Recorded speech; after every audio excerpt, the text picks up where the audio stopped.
Greetings and salutations, everyone. My name is Andrew Kirchhoff, and welcome to my YouTube channel. Today, we're talking about my Week 16 hidden gems for the 2021 fantasy football season.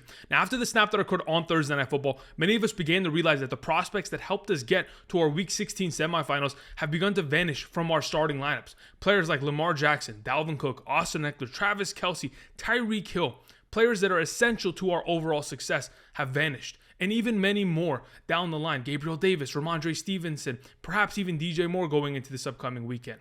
Players that really do make an impact in our overall success.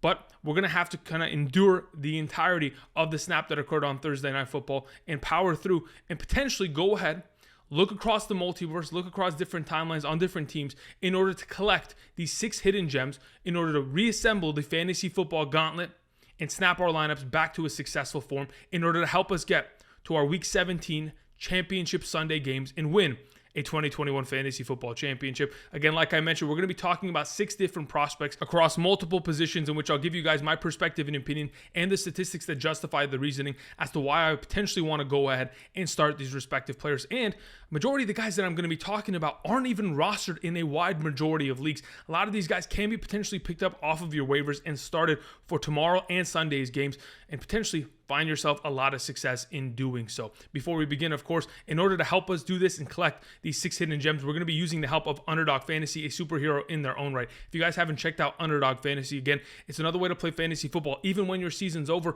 it doesn't have to end there. Underdog Fantasy, whether it is drafting for weekly contests, the pick'ems games across the NFL, NBA, NHL, there's a lot of fun to be had, and there's a lot of contests that going into this upcoming weekend are going to be vital, and I 100% think you guys should be participating in them. Specifically, the one that kind of revolves around Josh Allen, the payout booster. Now, this is the first time that Underdog has gone about doing this. Now, I've talked about it in the past. You can go ahead and 20 times your overall money with a singular bet.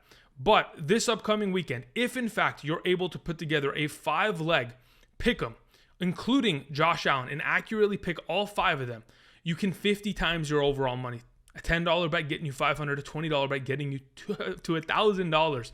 Again, if you go ahead and use promo code Andrew today, Underdog Fantasy is willing to match up to $100 of your deposit. So again, you can just go ahead and take that deposit match, throw it in there with a singular pick'ems line, and if you can accurately do so, you find a lot of success. I personally think 271.5 total yards.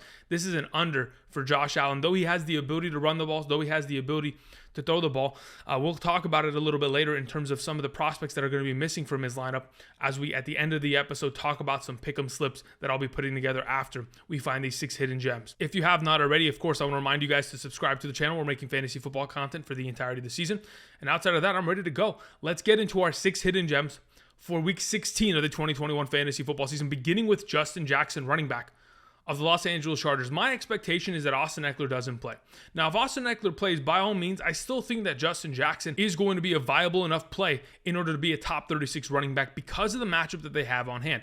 But if Austin Eckler is missing, I 100% believe Justin Jackson is a top 10 running back going into fantasy this week with everything that has gone now. Now, specifically, why does Justin Jackson have value? He's currently rostered in 54% of leagues, but people are still on the fence as to whether or not you should even be playing him if Austin Eckler is going to miss. And I want to go ahead and make a definitive statement and say, absolutely, you should be starting him. I mean, he's coming off of a week in which he had 13 rushes for 86 rushing yards, had himself a catch for 13 yards and 10.4 fantasy points, while, of course, Austin Eckler was still in that game against the Kansas City Chiefs. A lot of success can be had, especially considering they take on the Houston Texans defense. This season already, they have given up a bunch of points to opposing running backs. In fact, just on rushing stats alone, rushing yardage and rushing touchdowns, since week 8, they have given up 861 total rushing yards on 191 carries. That's a 4.51 yard per carry average and 9 rushing touchdowns. That's 20.01 half PPR fantasy points per week given to opposing running backs on a weekly basis just from rushing stats alone. So even if Justin Jackson doesn't get himself implemented in the receiving game, he'll be able to not only get himself the rushing attempts he needs, but find the end zone and find a lot of value. And that's what running backs have done as of late against Houston. Of course, James Robinson, 16.3 fantasy points. Rashad Penny, 26.3. Jonathan Taylor, 24.3. A lot of fantasy points and a lot of value to be had there. Now, many of you may be wondering, Andrew, where does Justin Jackson get this confidence from you? Has he really earned it? Does one performance really make the entire, difference? I wouldn't say one, performance defines a singular player, but I think it's a history of success from him when Austin Ekeler hasn't been in the lineup. If we go back to 2020, from weeks 5 through 8, we saw Justin Jackson be the starting running back for this team. Of course, Austin Ekeler went down with an injury, and prior to Justin Jackson himself sustaining an injury after week 8, obviously went down, and then he just disappeared for the rest of the season. But in that 4-week span, he found himself a lot of success. In fact, averaging 11.87 fantasy points per game, and that was in an offense that obviously wasn't getting him that many touches out of the backfield, and obviously wasn't getting him opportunity on the goal line. And when you go ahead and look at the offense that has kind of been put forth this year by the Los Angeles Chargers, is a significant boost in terms of running back rushing attempts down on the goal line. That'll of course give a 6-point influx to a player like Justin Jackson. I absolutely believe that if Austin Ekeler is out, he is a must start running back. But even if Austin Ekeler ends up playing, he is very easily a top 30 running back based on the fact that this should be a blowout and he should be killing the clock with his legs in the second half. Moving on, we have our second hidden gem for this week. We have the Space Stone Allen Lazard. Now, Allen Lazard is in a very interesting scenario. Of course, Marquez Valdes-Scantling is most likely going to be out. He is currently on the virus IR list. Randall Cobb is still dealing with an injury. So where does the wide receiver position kind of transition this week for the Green Bay Packers offense? I mean, last week, if you go ahead and watch that film, Davante Adams is being double teamed all week long by the Baltimore Ravens. Now, of course, this is a thing that teams have done in the past, and it's the ultimate sign of respect.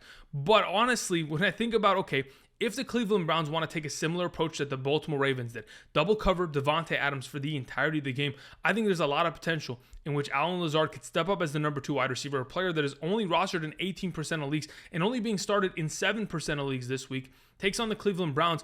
And I mean, based on what exactly we saw last week, because of the fact that Davante Adams was double teamed for majority of the game, Marquez Valdes-Scantling stepped up, scored a touchdown, and was a huge fantasy point boost for many of our lineups. I even had him starting in a couple leagues, which is crazy, I know, but still, that Baltimore Ravens secondary wasn't the greatest. Either way, Allen Lazard, when I went ahead and I did a little bit of research in regards to how many fantasy points we can expect based on the opportunity he's given.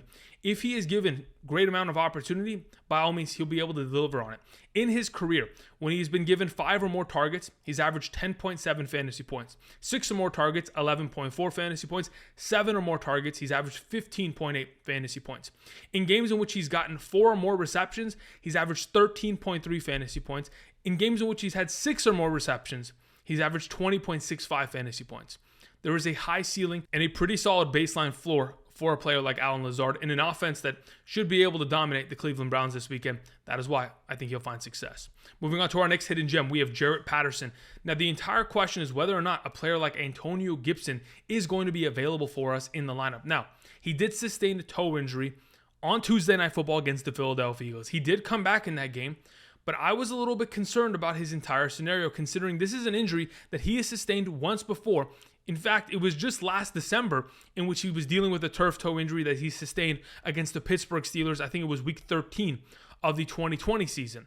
Now, if this is something that is going to continue to plague him, and it's going to be an injury that obviously holds him out of practice, which it did, he did not practice a single time all week long, then who's to say that he could even play this weekend? I mean, again, the game was just on Tuesday. He did not have enough time to recover. And if we're going to get into a scenario in which Antonio Gibson is not in the lineup, J.D. McKissic, who is on the injured reserve with a concussion, are both out, then by all means, Jarett Patterson has an incredibly high upside. Of course, found the end zone this past Tuesday at the end of the game. But in terms of opportunity, let's talk about what Antonio Gibson has seen just in the last couple weeks, from weeks 12 through 15. Of course, he's been averaging 12.1 fantasy points per game. But in terms of opportunity, 22 targets that have led to 20 receptions, 102 receiving yards, and a touchdown, 77 rushing attempts, 261 rushing yards, and a rushing touchdown. Overall, when you're getting 99 total opportunities in the matter of 4 games, I mean, 25 touches per game. I mean, what are we talking about? That kind of opportunity is second to none in the National Football League, except for, of course, the top-tier running backs. But we're not finding ourselves a top-tier back, but we're finding top-tier opportunity up for grabs. And the reality of the situation is, I think that the opportunity could lead to Jarett Patterson being a solid running back this week for those of you who are in need to fill in some holes. Moving on. We have Emmanuel Sanders as the Soul Stone. As we typically talk about, the Soul Stone requires a sacrifice. And in this current circumstance, unfortunately, the sacrifice will be coming from Cole Beasley, who is out this week, along with, unfortunately, Gabriel Davis. Man, Gabriel Davis has caught fire as of late.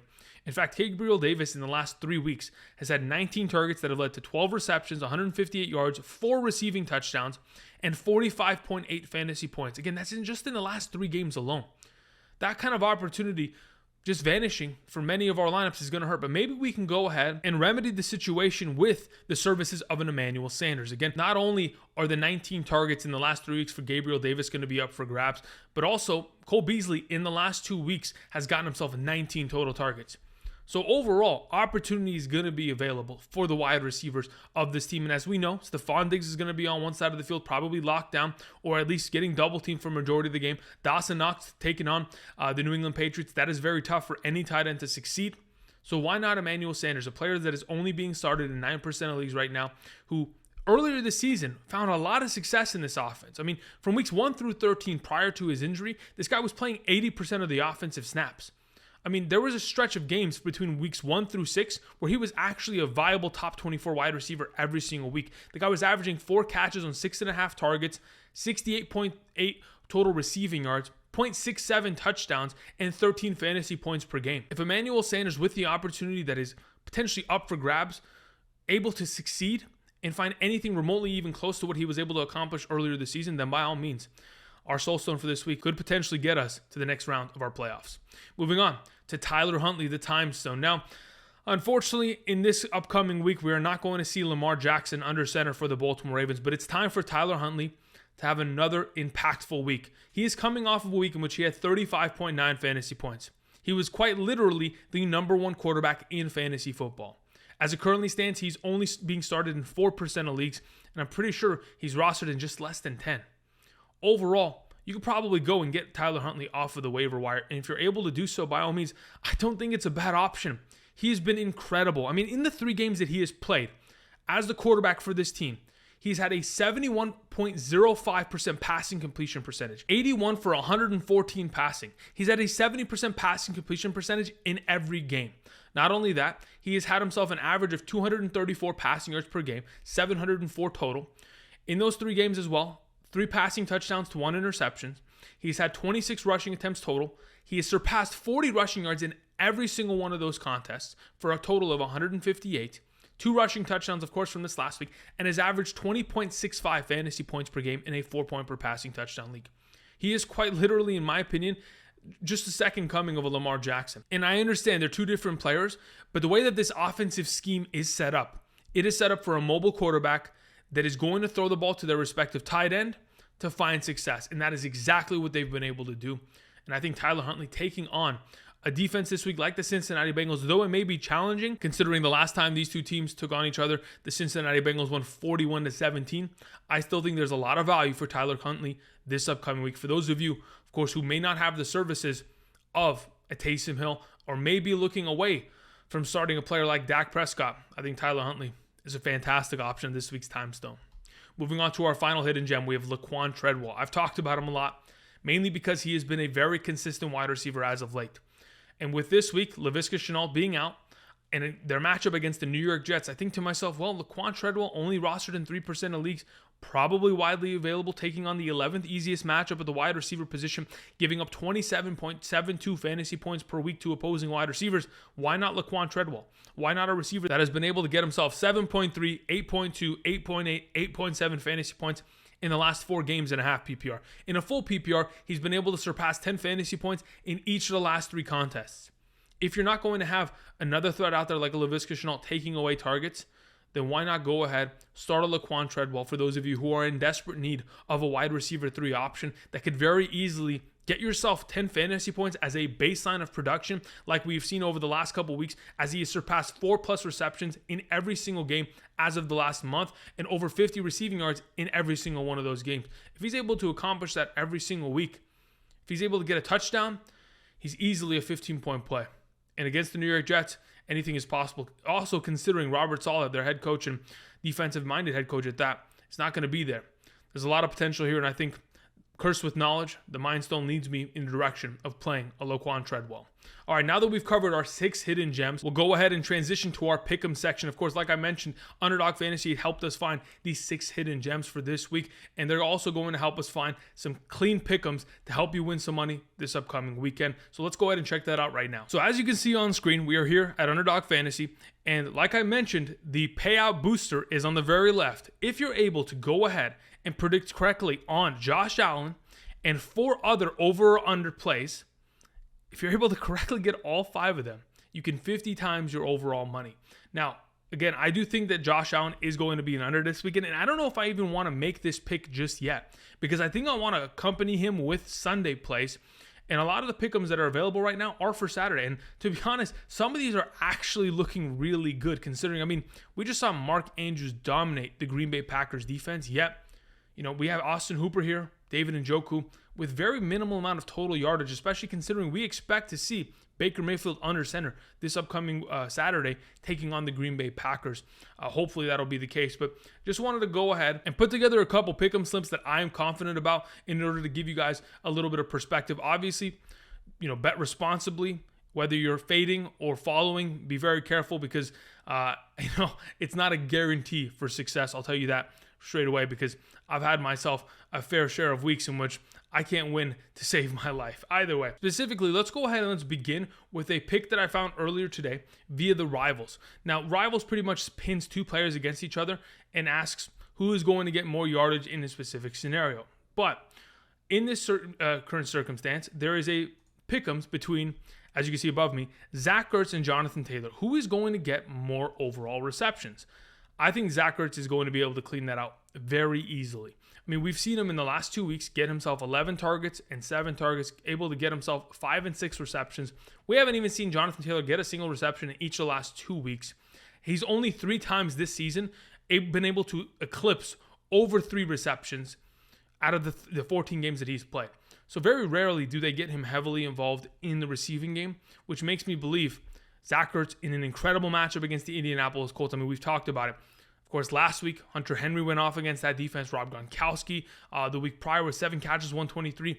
Zach Ertz, in my opinion, the receptions total, he'll easily be able to beat Jonathan Taylor in that stat line. Now, of course, we can also go back to our overall pick'ems and just kind of cross-pollinate Rivals and pick'ems, which is exactly what I want to go ahead and do, because I truly do think T. Higgins and his over on his receiving yards is something that I'm very interested in. Taking on the Baltimore Ravens, I mean, the number of 65 and a half receiving yards, he's been able to accomplish the over on that in 5 out of the last 7 contests that he has played in. Obviously, this last week wasn't able to do so, but we're talking about the Baltimore Ravens secondary, who truly hasn't found that much success as of late, considering the injuries that they have sustained. Now, if you go back to last week, of course, Marquez Valdez-Scantling was able to surpass that. Donovan Peoples-Jones the week prior, Deontay Johnson, Darnell Mooney, Marquise Goodwin. We have seen wide receivers over the last 4 to 5 weeks easily accomplish over 65 and a half yards. So I think to myself, a player like T. Higgins, who just a couple weeks ago had a 3-week streak of able to put up 114 receiving yards minimum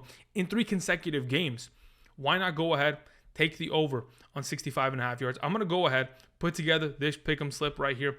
3 times my money. Let's make it a nice $10 play, and let's see exactly what can come of it this weekend. Now, again, the entire question is, where do we go from here? Do we want to put together a Josh Allen one? No, I still don't want to, because you can only do that a singular time this upcoming weekend. So if you're not able to perfectly get that, you're not going to be able to do it 500 times with 500 different bets, though I'd love that to be the case. Now, in all honesty, when I think of how to approach the pick'ems, typically when I go about it, I think to myself, I need to find a pick that is a guaranteed smash. And I continue to go back to the idea that Zach Ertz versus Jonathan Taylor overall receptions is going to be my smash that I pretty much attach to every single lineup this week in terms of my pick'ems. So I'm going to go ahead and do that, because you need to go ahead and, when you put together a pick'em slip, have players in multiple on multiple teams and in multiple games.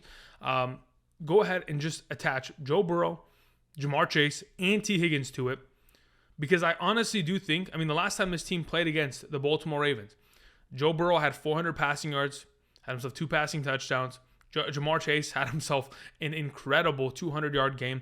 Yes, T. Higgins only had himself 62 total receiving yards, but he had 15 targets and only 7 catches. A lot of potential there.